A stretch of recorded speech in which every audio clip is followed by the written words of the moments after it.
susunod na programa ay rated PG. Ito ay nangangailangan ng patnubay at gabay ng magulang para sa mga batang manonood. Isyong tama ang kailangan, kahusayan galing sa panunungkulan.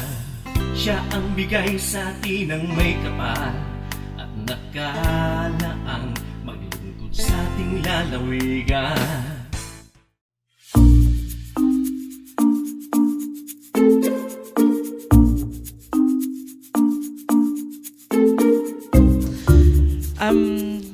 The first Laguna Employment Summit, para natin may sakotuparan to, nakipag-partner tayo sa mga stakeholders, employment stakeholders. When we say employment stakeholders, it's the industry, the academe, the DepEd, and non-government organizations na involved then into employment. So itong mga employment stakeholders na to, we convene them and we form the technical working group. So the technical working group, sila yung nagpe-prepare. Kasama tayo, of course, nagpe-prepare for the summit.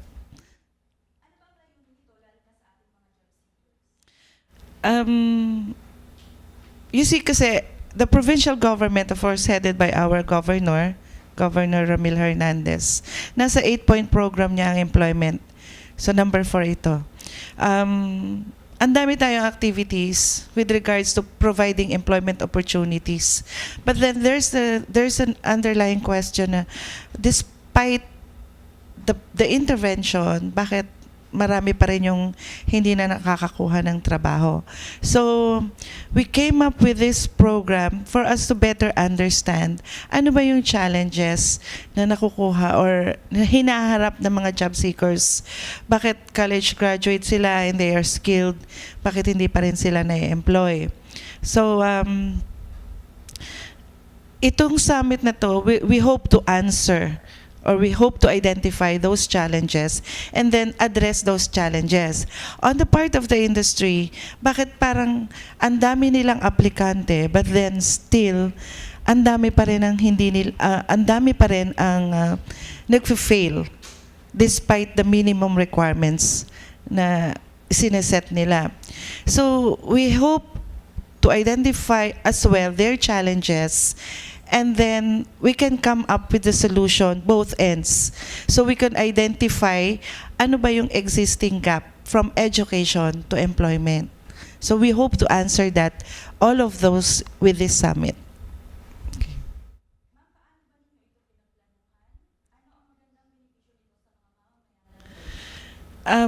Ang tagal pinagplanuhan ng Provincial Public Employment Office ang summit na to, no? We started drafting the proposal in 2014 when Governor Ramil came to office. Nag-draft na kami nitong proposal na to, and so a series of researches, a series of studies pa. And then we went to the Laguna University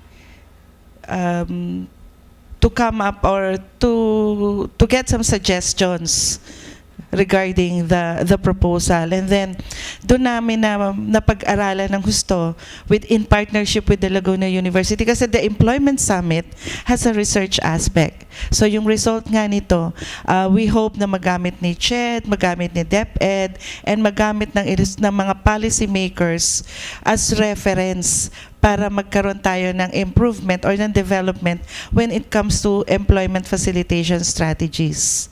So, ipinresent natin to with the researchers of the Laguna University, and then nagkaroon kami ng agreement with them or ng partnership with them to hold this employment summit.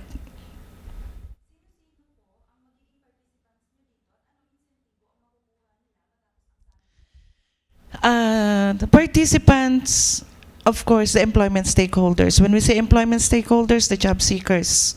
We have invited job seekers. We have conducted a survey a pre-survey with the job seekers, the industry as well, lahat ng sector in the industry, sa automotive, sa service, sa tourism, agriculture, BPOs, invited yan, and policymakers, as well as the peso managers of all of the entire province of Laguna, the youth development officers, and the Sangguniang Kabataan Federation presidents. Why the youth?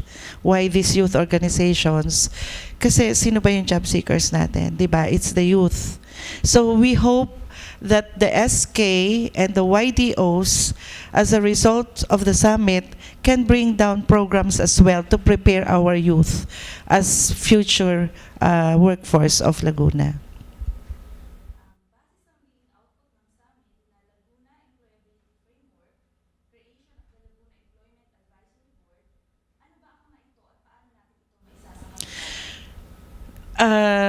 The framework, employability framework, yun yung hope natin na isang output na magiging reference ng CHED at ng DepEd and the policymakers.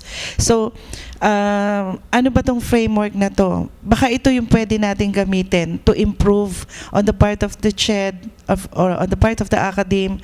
Baka ito yung pwede nilang magamit na reference to improve the curriculum para ma-enhance yung employability ng graduates. Kumbaga, employable na talaga after graduation, as in really employable.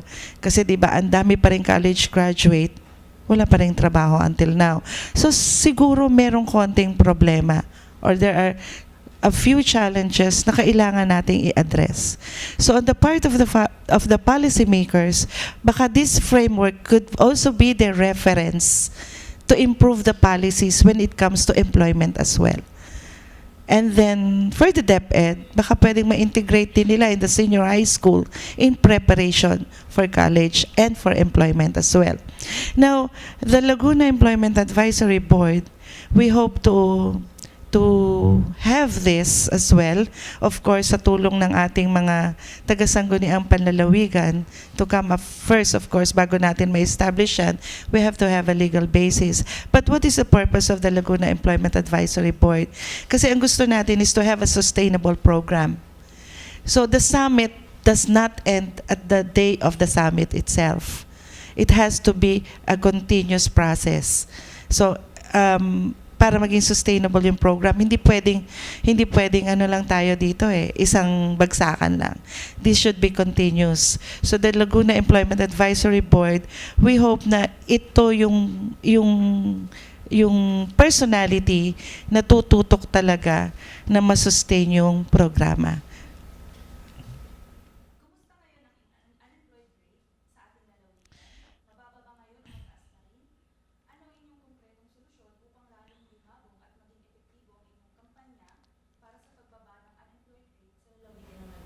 Yun pa yung isa.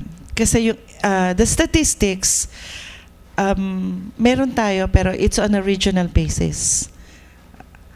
Ang statistics ng unemployment rate within the region, we're talking about the region itself, is although bumaba siya, but then gusto nating mas mapababa pa. That is why magkaroon tayo ng ganitong programa. So, kung pwede nga sana na di ba? Kung pwede nga sana na zero unemployment rate, but let's face it, it's reality, hindi pwedeng maging zero. But somehow, gusto natin na mapababa siya drastically na bumaba based on the current unemployment rate of the region. Isa pa rin kasi yon, wala tayong makuhang statistics with regards to the rate specific sa province. Gusto natin with the LEAB, the Laguna Employment Advisory Board is LEAB, we pronounce this as LEAB. Parang may init pa. Talagang magtatrabaho siya. Dito, gusto natin yan makuha lahat at maibigay natin lahat ng kinakailangan to help ang ating mga policy makers na magkaroon talaga ng basis or ng reference.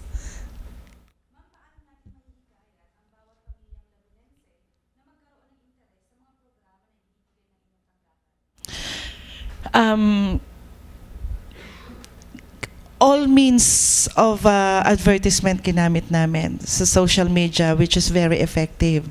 So, meron po tayo mga peso sa lahat ng bayan.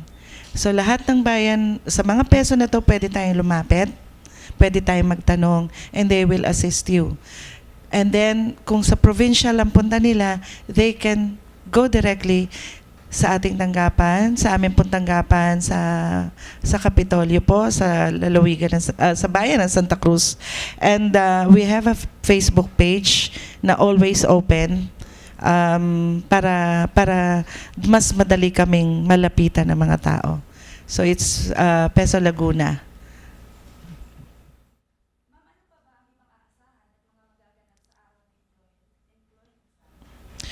So during the employment summit, gusto nating lahat ng stakeholders ay marinig.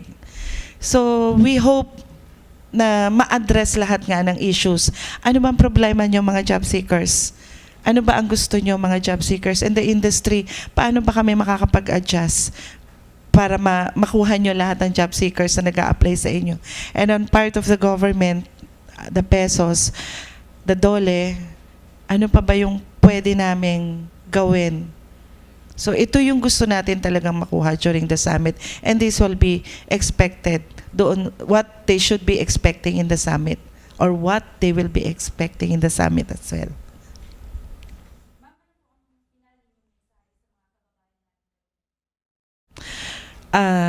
Sa mga kapwa ko po taga Laguna, ang Provincial Public Employment Service Office po ay nandito para tulungan po kayong lahat na magkaroon ng trabaho. Hindi po kami ang nagbibigay ng trabaho. Kami po ang tutulong para lang po magkaroon ng trabaho ang ating mga kalalawigan.